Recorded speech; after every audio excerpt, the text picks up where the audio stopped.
말씀을 주시겠는데요. 우리 이 강사님은 육군 군목, 감리교 군목으로서 일을 하셨습니다. 전 인도네시아에 선교사로 있었습니다. 그리고 지금은 통일 선교 전국 연구소장으로 많은 활동을 하고 계십니다. 이제 우리 나오실 때 환영의 큰 박수를 보내주십니다.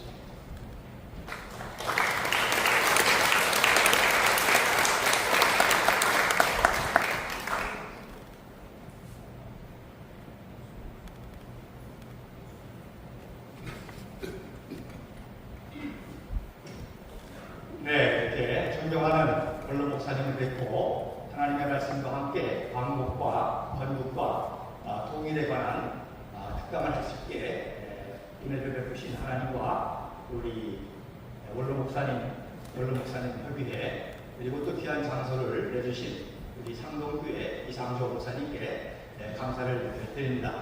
오늘 말씀에 여러분이 익히 하시는 이 시편 136편에 있는 말씀, 하나님이 대사를 행하셨다. Great thing, great works.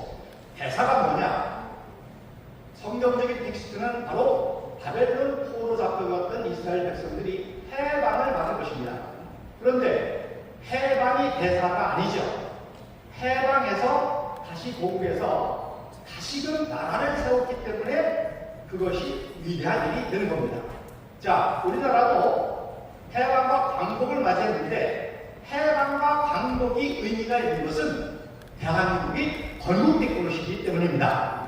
그래서 의미가 있는 것이죠. 그래서 이렇게 없던 나라를 세우고 잃어버렸던 나라를 세우는 이 건국을 대사라고 합니다. 그레이티스라고 하고, 또 동양적인 개성으로는 대업이라는 말도 씁니다. 대업이라는 말도 쓰고, 또 TNB, 천명이라고 합니다. 맨디토도 해보니다. 하늘의 지혜와 능력을 가져야만 이 지상에 나라를 세울 수 있기 때문에 이 천명이라는 말을 씁니다. 자, 그래서 오늘 내일 이제 8.15 광복절인데, 광복절이면서 동시에 뭐죠? 광복 후 3년 후에 대한민국이라고 하는 나라가 건국된 건국절이기도 합니다. 그래서 우리 민족에게 있어서는 이 8.15가 바로 대사가 되는 것입니다. 놀라운 것은요, 이 광복절 어디서 시작되느냐? 바로 상동 단디교회 이 자리에서 시작했습니다. 진짜인지 아닌지 이제 잠시 후 제가 사진을 보여드려서 말씀드리겠는데,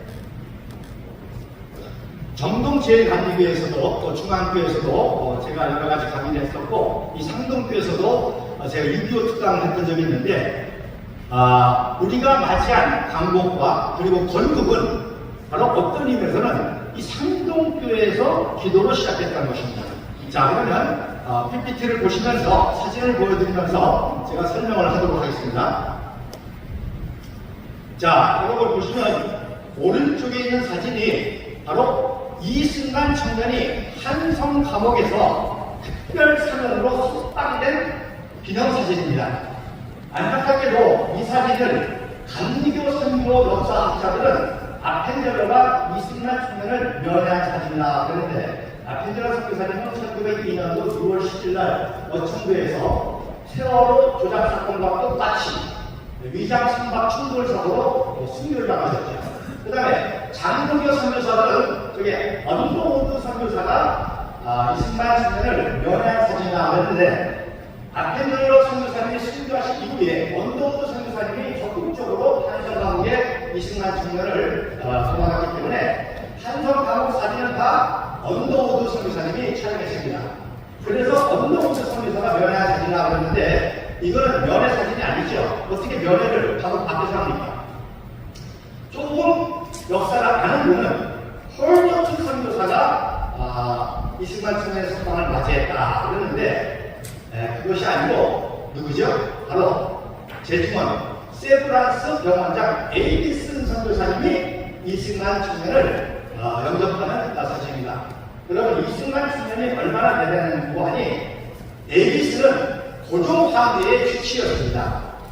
고종 황제의 주치였는데 동시에 감옥에 있는 이승만 청년의 주치였습니다.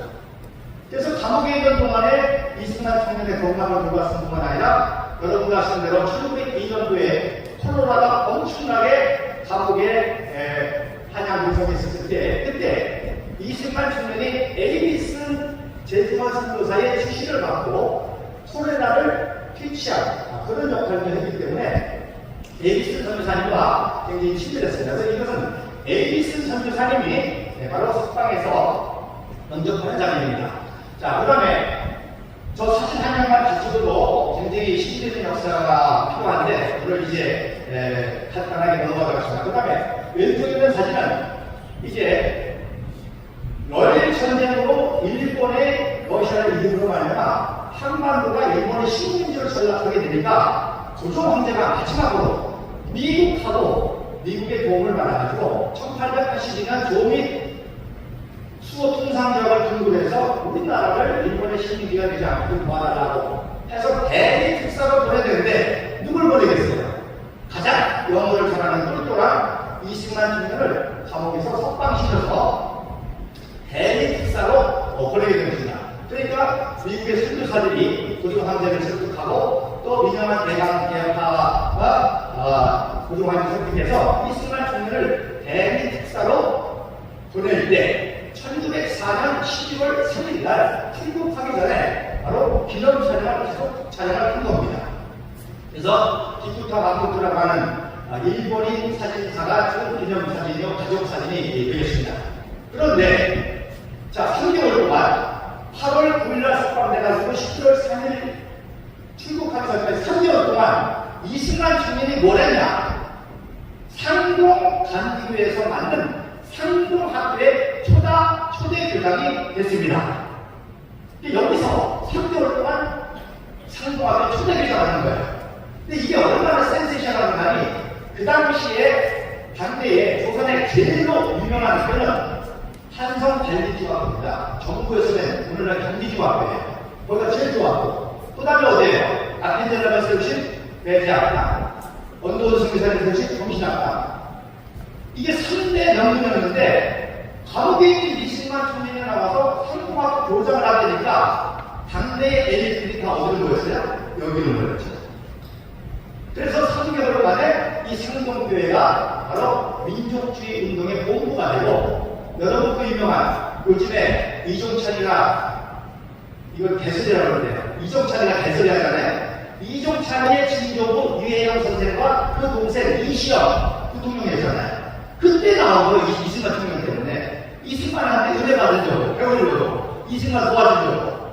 또, 이상선, 이준. 다 그때 상동교회 나와가지고, 한 당대의 최고 엘리트들이 이승만 총련 때문에 상동교회에 모여들어가지고, 상동학교가 민족주의 운동의 공부가 되고, 결국 나중에 대고의 사건으로 많은 분들이 다치고, 전덕기 목사님도 이제 고문교 이쪽으로 돌아가시게 된 거죠.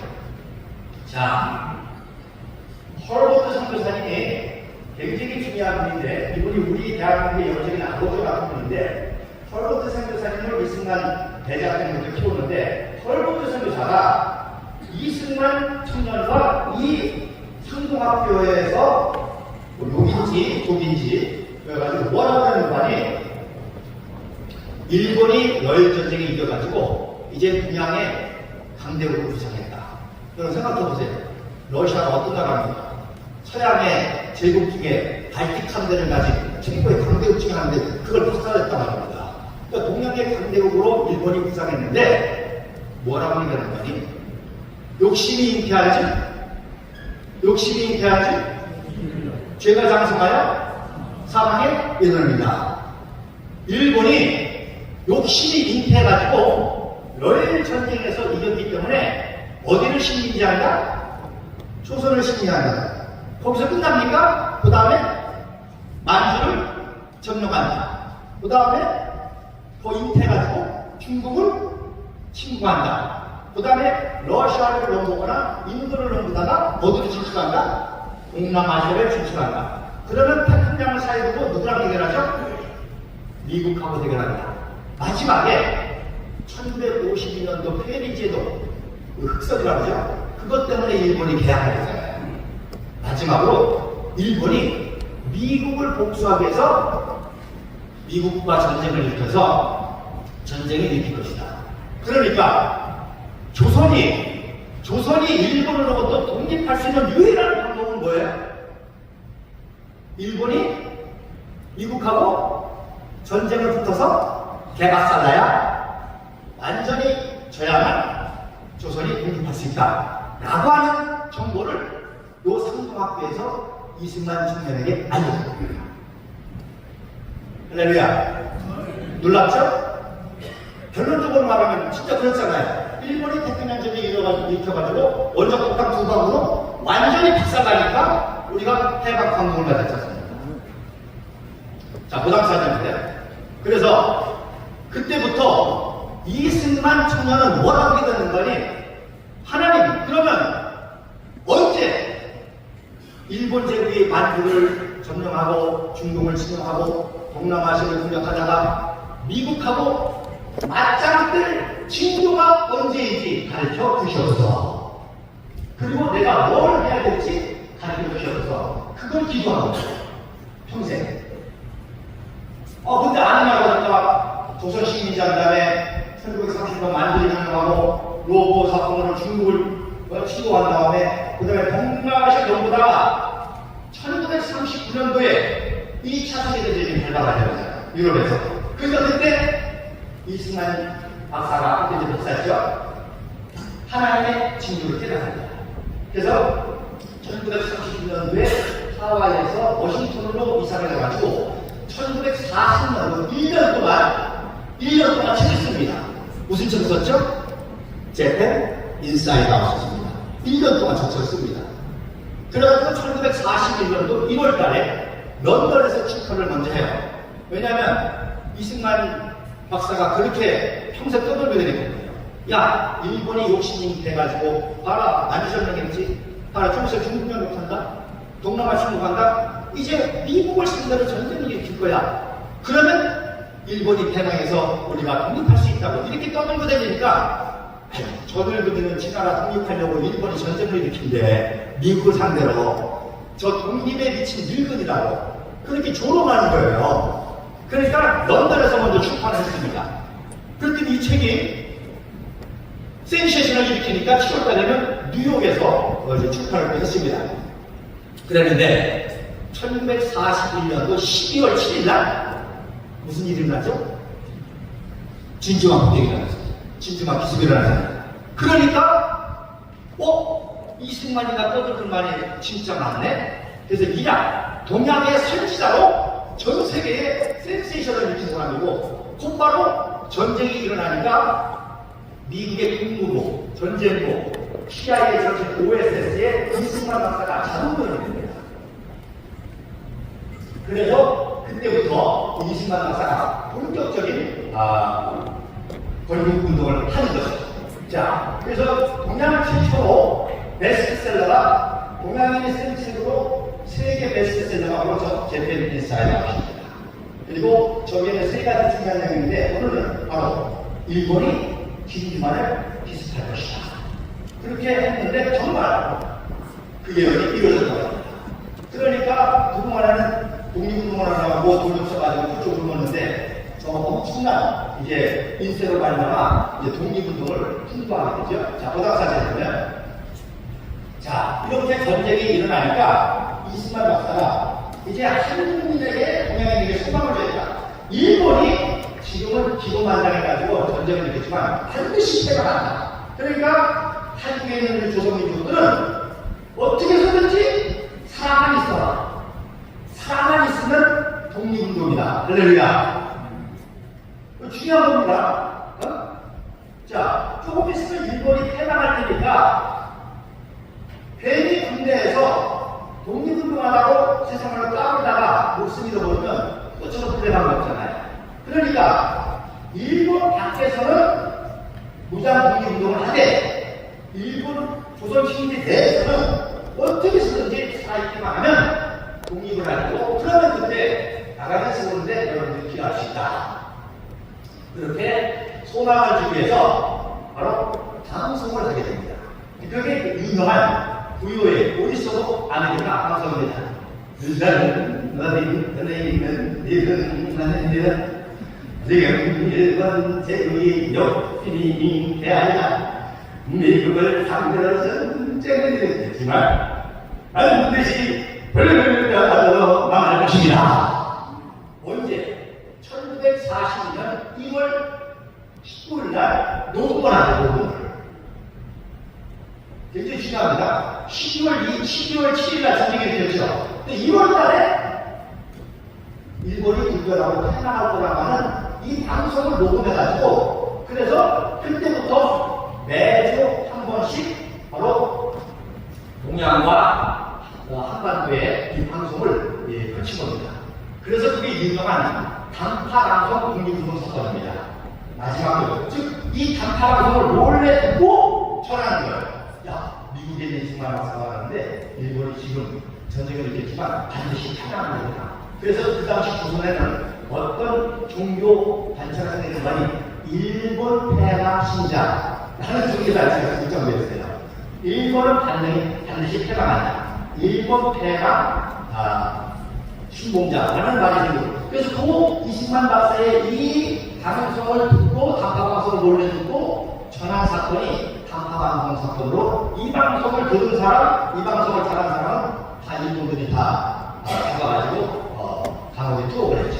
그래서 오른쪽 사진이 바로 뉴욕의 월드 오브 라디오에서 녹음하는 장면이고, 그 다음 그 녹음한 걸 가지고 LA의 뉴욕의 보이스 오브 아메리카로 가는 그런 장면이고, 그 다음에 이제 헐버트 선교사와 함께 본격적으로 대한민국 전국운동을 하는 것이 놀랍죠? 그러니까 1904년도에 들었던 내용이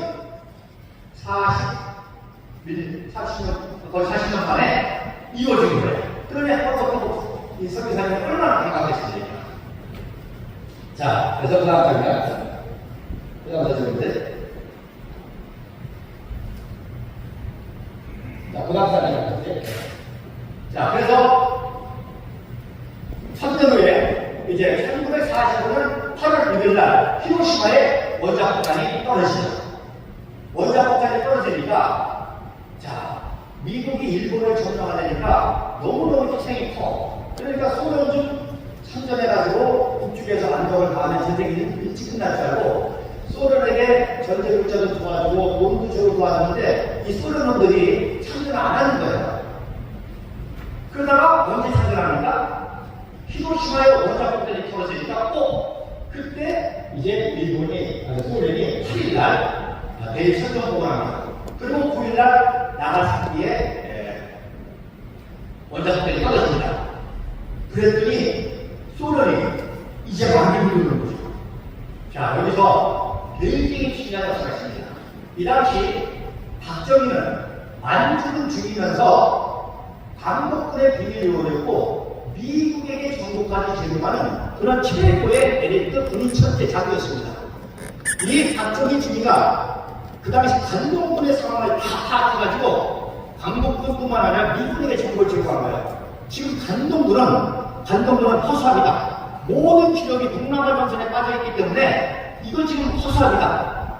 그래서 지금 소련이 저렇게 진주하는데 빨리 구체적으로 187 공정연대 낙하산 부대라고 이 공정연대 1대 연대만 만주에 투하해도 소련이 못 들어오고 만주와 한반도는 누가 점령한다? 미국이 점령한다. 그럼 공산화 돼야 안 돼요? 안 되죠. 그랬는데 이 정보를 묵살해버립니다. 그래서 결론적으로 말씀드리면 박정희 대통령께서 안타깝게 시에라 사건도 이것과 관계십니다. 그러니까 박정희 청년이 얼마나 가슴 아프겠어요. 자기가 준 정보대로 187 공수연대만 만주에 투입해도 소련의 진주를 막을 수 있었는데 그걸 안 먹었다가 소련이 저렇게 10일날 만주 화력을 점령하고 청주를 들어오고 그리고 평양을 막혀보니까 그때서 미국이 아차시킨 거예요. 야, 저 큰일 나. 그래서 10일날 급하게 합동참모본부에 소련의 남하를 막아라. 그래서 만든 제안이 384 제안입니다. 그래서 384 제안을 했습니다.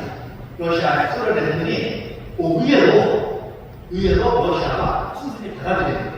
그러니까 소련이 384의 분할을 거부해도 미국은 막을 수 있는 방법이 없습니다. 왜? 미국은 오기라고 하는 거가 있으니까. 들어오면 못 막습니다. 근데 이상하게 러시아가 순수하게 38선을 지난해 문제했는데 왜 그러느냐? 하여튼 이렇게 잔머리 굴리면 안 돼요. 러시아는 한반도를 먹고 싶겠어요? 어디를 먹고 싶겠어요? 러시아가 1904년도에 누구한테 깨졌죠? 일본한테 박살났잖아요. 그러니까 일본에게 복수하려고 러시아 입장에서는 한반도 먹는 것보다 어디를 먹어야 돼? 홋카이도 먹어야 됩니다.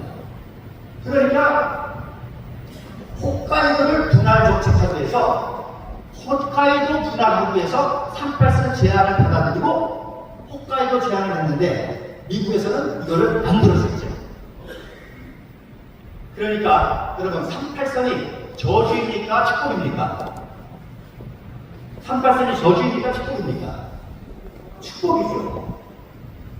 러시아에는 완전히 한반도가 공산화될 수 있었는데 기적적으로 38선을 제안했는데 러시아가 38선을 순수히 수용하고 홋카이도를 먹으려고 하다가 홋카이도를 못 먹게 됐잖아요.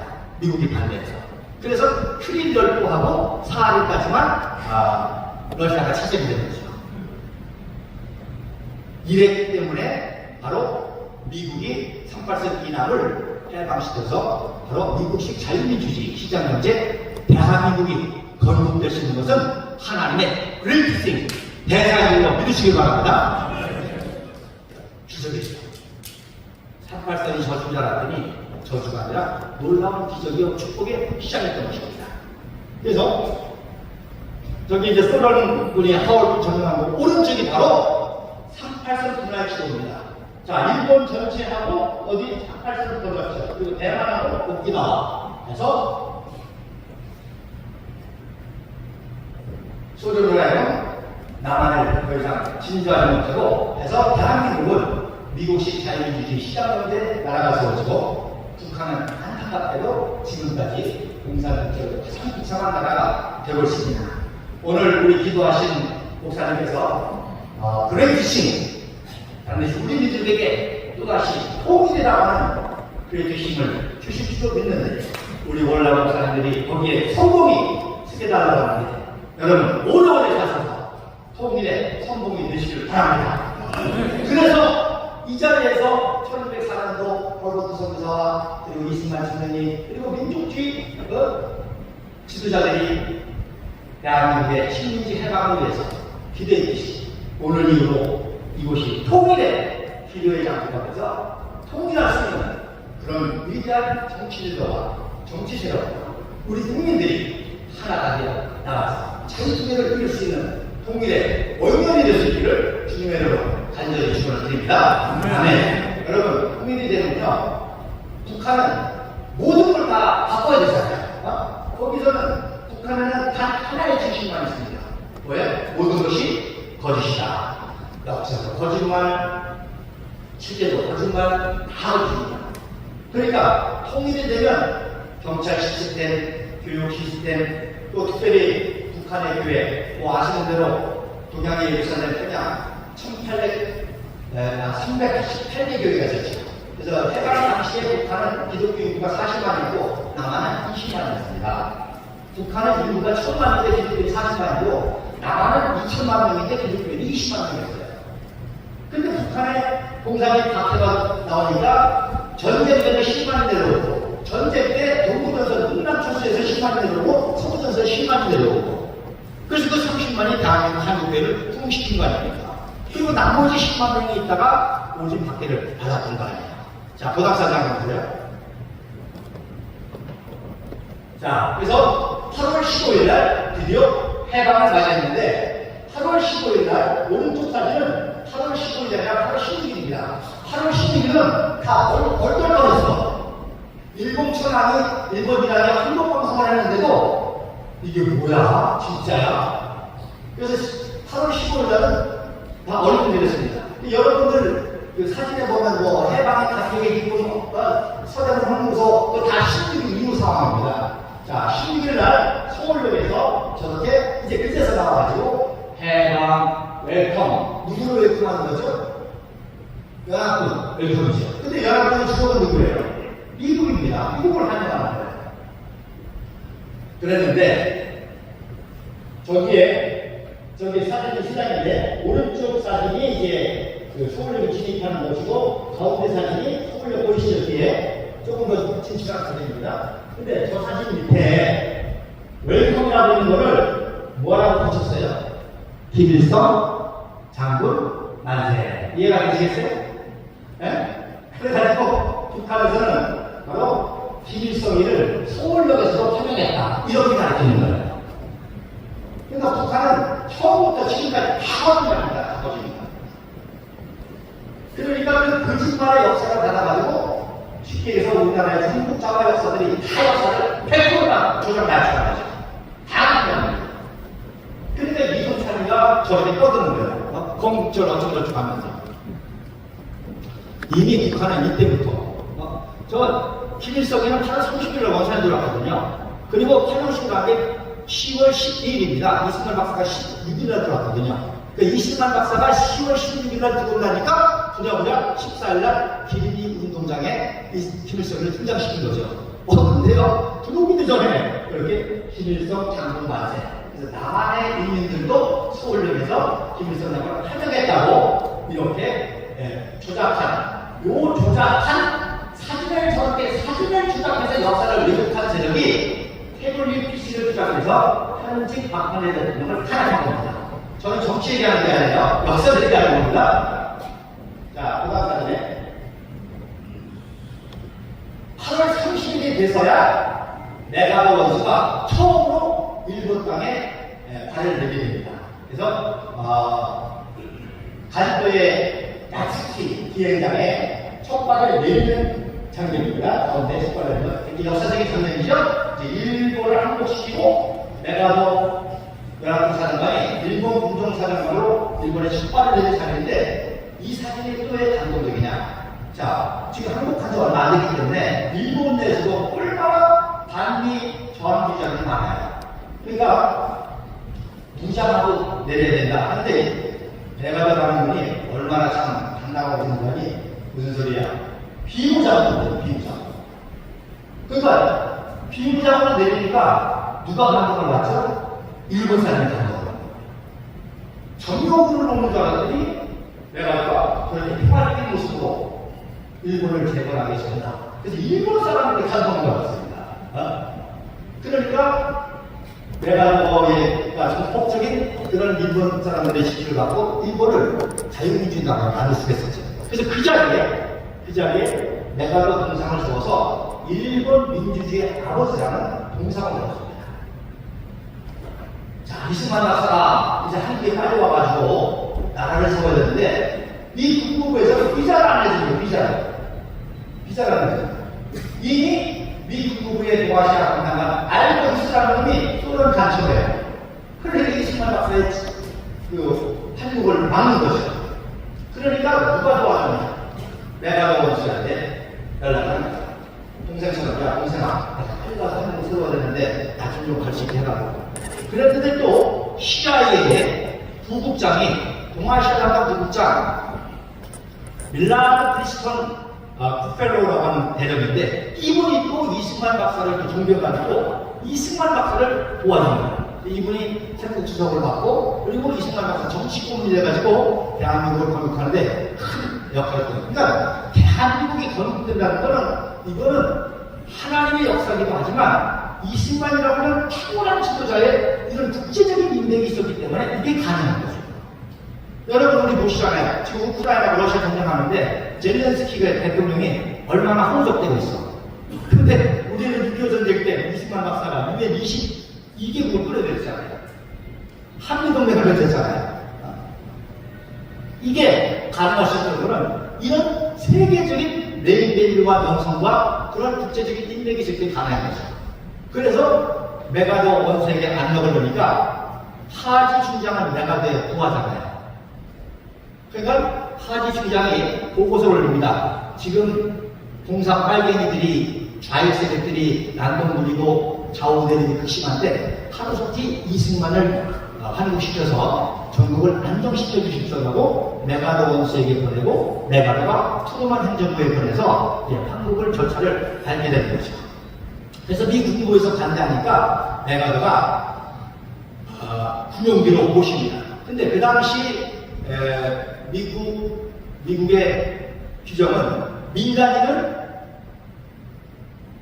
군용기를 탈수할 수 없습니다. 그러니까 어떻게 했어요? 특수정보장교 육군 대령으로 임명했습니다. 그래서 이승만 박사가 육군 대령 백장을 달고 그리고 비행기를 타고 김포공항에 내렸죠.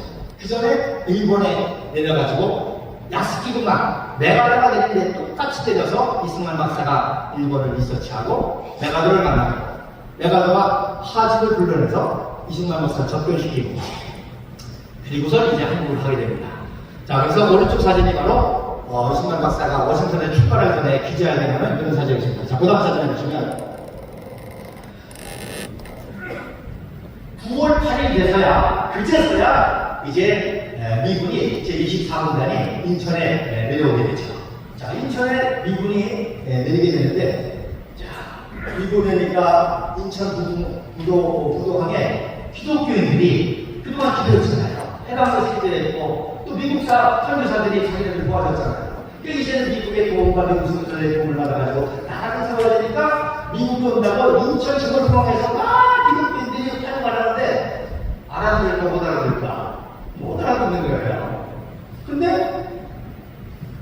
24군단을 상륙시켜서 미 해군이 같이 들어왔는데 이 해군에 우리가 조지 윌리엄스 중령이 통역을 해주는 거예요. 깜짝 놀라가지고 아니 당신 어떻게 한국말을 잘 통역을 했냐고 했더니 이 윌리엄스 중령이 누구냐? 바로 프랭크 크랜스턴 윌리엄 공주 영등학교 선교사의 아들입니다. 1906년도에 와서 1907년도 인천에서 태어났어요. 그리고 나중에 미 해군에 가지고 훈련이 된 거거든요. 놀라운 거는요. 미국 선교사들이 한국에 와서 생각하면서 한국 이름을 갖잖아요. 윌리엄스 선교사는 이름이 우리아나. 근데 아들을 낳았는데 뭐라고 했어요? 뭐라고 했어요? 스스로 높으시네. 우광복이라고 했습니다. 광복. 빛을 회복한다. 광복을 했습니다. 그랬더니 일본이 한일합방면은 이 이름도 독립운동이라고 박하는 거예요. 그래서 회복할 복자를 뭘 바꿨어요? 복복자로 바꿨습니다. 그 정도로 이름을 하는 거예요. 그래서 하지 중장의 첫 통역관이 바로 윌리엄스 중령을 한 것이죠. 그리고 놀라운 거는 뉴욕의 스펠만 주교가 하지하고 같이 왔습니다. 이 스펠만 주교가 누구냐? 여러분, 뉴욕 주교는 대단합니다. 뉴욕에 뭐가 있죠? 뉴욕 본부가 있습니다. 그 뉴욕의 주교는 굉장히 정치적 영향이 있는 분인데 이 스펠만 주교가 이승만 박사의 팬이야. 이승만 박사 독립운동을 하셨는데 독립을 도와하셨는데 그래서 스펠만 주교가 같이 왔습니다. 이 말은 무슨 얘기입니까? 이 군정이 대한민국 한반도에 왔다는 것은 종교의 자유, 신앙의 자유, 언론 출판의 자유, 집회 시위의 자유, 미국과 똑같은 자유민주주의 국가가 시작된다는 것이죠. 그죠? 자, 그 다음 사장인데 이승만 박사가 곧바로 인도에 있는 우리안 선교사, 윌리엄스 선교사를 빨리 이 군정청에 무슨 공은 농업공문으로 보낸다. 여러분, 한강의 기적 하는데 한강의 기적의 진짜 기적은 살림도입니다. 살림도 아시죠? 이 살림이라는 것은 사람이 문제가 아니잖아요. 이 세계 역사자들 보면 경제발전, 경부고속도로, 원자력 이건 다 이해가 돼. 근데 어떻게 전쟁의 때에서 일본 식민지에 박살난 살림 그리고 전쟁의 때에서 박살난 살림을 어떻게 이렇게 회복하느냐 해가지고 살림도까지 대해서 사람들이 많은데 이승만 박사는 이미 자기가 한국에 오기도 전에 윌리엄스 선교사를 무슨 공은 농업공으로 보내서 살림도서 돌아가는 거예요. 할렐루야. 야, 나는 역사 연구하면서 이걸 보고요 소름이 쫙쫙했어요. 소름이 쫙쫙했죠. 어떻게 이런 천재, 이런 예언적, 이런 세계사적인 힘을 그래서 윌리엄스 선교사님을 노동부문으로 빨리 보내라고 내가 지시를 해줍니다. 일본이 식민지하면서 1940년대에 미국 선교사를 다 내줬죠. 마지막에 추방당한 선교사 중에 하나가 윌리엄스 선교사입니다. 기독교 선교사 시간을 다 정리하고. 그리고 어디로 갔냐? 인도 선교사로 갑니다. 인도 선교사로 가다가 광복군이 조직하니까 이 윌리엄스 선교사가 또 광복군에게 영어를 가르치고 한국어를 가르치고 한 거예요. 그래서 최근에 저 사진이 발견이 돼가지고 보험부에서 건국훈장을 드리죠. 오양 박사에게. 그래서 오른쪽이 바로 선교사지만 광복군을 위해서 해냈기 때문에 군복을 입은 사진이고, 왼쪽 사진은 제가 아직도 아이덴티파이를 못하는데 저게 아마 아들 계급장을 보면 저게 중년계급장인데 소령이나 중년계급장인데 아들이 아닌가 이렇게 그래서 먼저 윌리엄스 선교사가 동역도문으로 와서 쉽게 얘기해서 미 군정청은 미군이 가슴 게 아니라 누가 가졌어요? 선교사들이 아닙니다. 선교사들이다. 그리고 그분들이 다 누구예요? 이승만 박사를 도와주고 이승만 박사의 지식을 따르는 분이 있습니다. 자, 그 다음 사진에. 그래서 11월 16일 날, 이제 김포공항에 옵니다. 그래서, 오른쪽 사진이 이제 하지 사령관이 순정 황제가 타던 어차라고 하죠, 어차. 황제 수영차. 어차를 김포공항에 보내가지고, 이승만 박사를 조선호텔로 모시는 장면이고, 그래서, 조선호텔에서 여장을 푼 다음에 하지 중장을 이렇게 만났는데, 하지 중장이 굉장히 부담스럽죠. 왜? 자기의 상관, 하늘 같은 메가로 원수를 동생 취급하니까 이승만 박사가 굉장히 부담스럽게 있죠. 표정이 나타나죠. 자, 사진 재밌습니다. 자, 그다음 사진에. 자, 그래서 1945년 10월 20일 날 연합군 환영식이 중앙청앞에서 있었습니다. 잘 들으세요. 연합군 환영식입니다. 그러니까 오른쪽 사진에 연합군은 그 당시에 뭐예요? 미국, 영국, 중화민국군, 그 다음에 소련도 들어가잖아요. 그러니까 사개국 국기를 장식해놨죠. 잘 보셔야 돼요. 자, 성적이, 중화민국기, 태극기, 소련기, 인연체, 영국기가 장식을 해놨습니다. 그러니까 종북 좌파가 뭐라고 개국군입니까? 미군은 무슨 군이나 정명군이고 소련은 해방군이라는 거예요. 자, 그러면 자 보세요. 사개국이 같이 왔는데 미국이 정명군이면 소련도 왜? 정명군이지. 영국도 정명군이지. 그러니까 사진 한 장만 가지고도 종북 좌파 역사는 끝이 다섯은 맞아요. 그런데 북한의 소련은 칠을 만들어줬잖아요. 소련이 칠을 만들어줬잖아요. 그건 뭐예요? 정명군이지. 그럼 도와서 좋다요. 도와서 좋아서 잘만 하면 누가 그래? 기독교인들을 박해하고 뭐 여러분 아시는 대로 반관하고 시계 밖에서 하고 그게 정명군이잖아요. 근데 중국 좌파는 소련을 해방하려고 나만의 미국을 정명군이라는 거야. 사진 한 장은 꽤 끝나죠. 자, 사개국이 같이 들어와서 사개국이 다 출발하는데 미군이 정명군이면 소련도 정명군이잖아요. 그래서 연합군 환영식이 됐는데, 자, 아무래도 미 기존에서는 정치적인 중립을 지켜야 되니까 이승만 박사는 민간인 자격으로 참석을 시킨 거예요. 그런데 말씀드린 대로 윌리엄스 선교사님이 실제가 됐잖아요. 그러니까 초대 경무부장이 누구죠? 조병호 박사입니다. 조병호 박사가 누구예요? 공주경무학교 제자예요. 원래 선교사. 그리고 윌리엄스 중명의 친구예요. 그래서 경무부장이 됐지. 그래서 경무부장이니까 이 행사를 주도하면서 사례를 보는데 난데없이 이승만 박사는 그냥 인사만 해도 되겠죠. 인사가 아니라 그냥 참석만 해도 되겠죠. 근데 조병호 박사가 난데없이 지금 이 자리에 이승만 박사가 와 계십니다. 그랬더니 그게 어떻게 됐어요? 난리가 났겠죠. 감격하고 눈물이 나는데 거기다 또 멋진 연설을 했죠. 여기 지금 중앙청에 하얀 건물 대각은 박해와 억압의 상징이지만 이승만 박사의 길거리는 독립의 상징입니다. 감격하고 울고 난리가 나니까 하지 중장이 그 분위기에 압도돼가지고 연설을 안 시킬 수가 없잖아. 그래서 이승만 박사를 소개하고 연설을 시켰더니 이승만 박사가 1899년도 제3 1898년도 10월달 대한항에서 제3차 만민공동회 때 23살 이승만 청년이 처음으로 지면사리로 뱉어내는 즉습니다. 연설했거든요. 그 연설을 40년 만에 한 거예요. 그랬더니 연합군 환영식이 아니라 이승만 박사 환영식이었죠. 자, 그 다음 선생님. 1년 후에 해방 2주년입니다.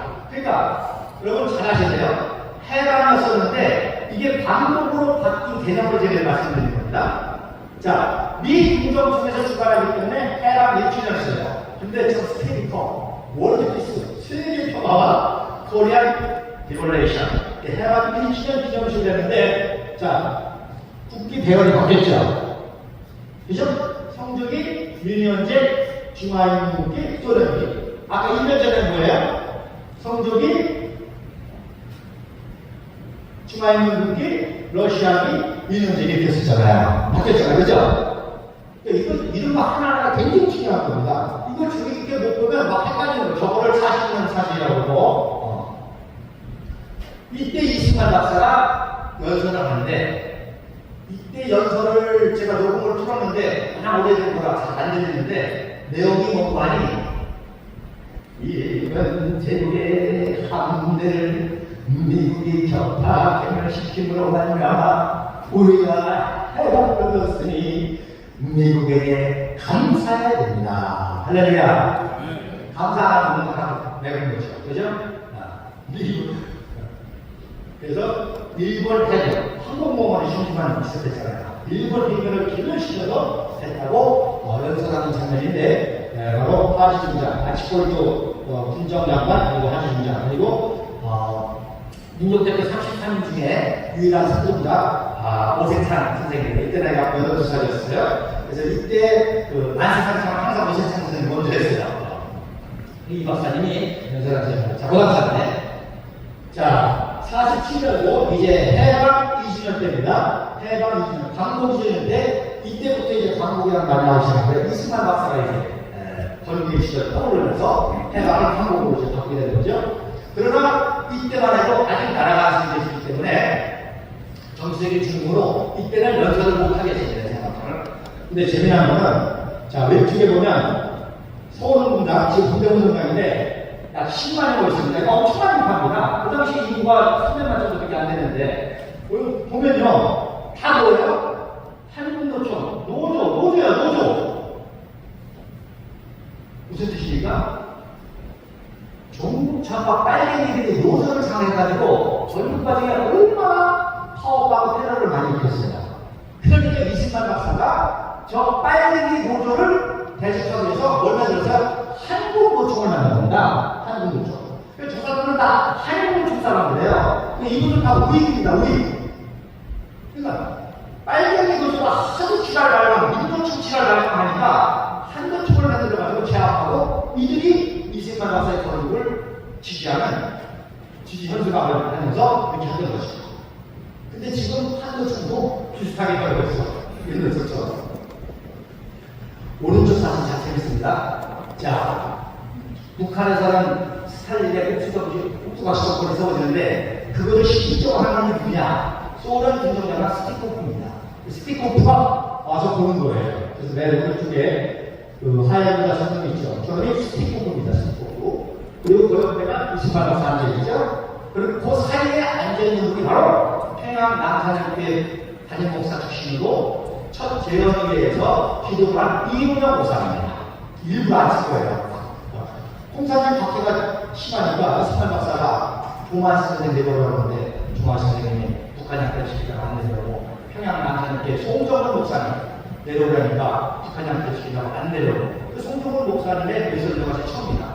그리고 장대현교회 김하식 목사님 내려오려니까 교직이다 안 내려오니까 누구 내려오고 이은영 목사가 되고 이은영 목사를 종로 울구에 재헌을 대여시켜가지고 재헌에 기도를 시키기 합니다. 그 직전 전에 그 사이에 이걸 딱 앉힌 거예요. 스티커프 옆에. 이네들 밖에 나서 이은영 목사가 올라가서 그러니까 이때는 연설을 안 하셨습니다. 자, 그 다음 사진에 자, 드디어 8월 15일